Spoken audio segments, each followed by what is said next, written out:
Most people don't fail financially because they lack motivation. They fail because motivation lies to them. It convinces them to start later. When they feel ready. When they earn more. And when life slows down. Welcome to Motivational Monday. Motivation feels powerful in the moment. It gives you energy. It gives you confidence. But motivation is emotional, and emotions fade. Discipline is different. Discipline doesn't care how you feel today. It doesn't wait for the perfect moment. The people who build real wealth aren't more motivated than you. They're just more consistent.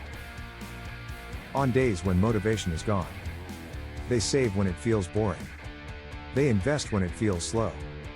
They stick to habits with no excitement and no applause. Motivation gets the credit. Discipline does the work. And here's the shift most people miss: you don't need more motivation. You need fewer decisions. Systems beat emotions. Habits beat hype. And the quiet discipline you build today is what protects your future self tomorrow. This is the Money Shift.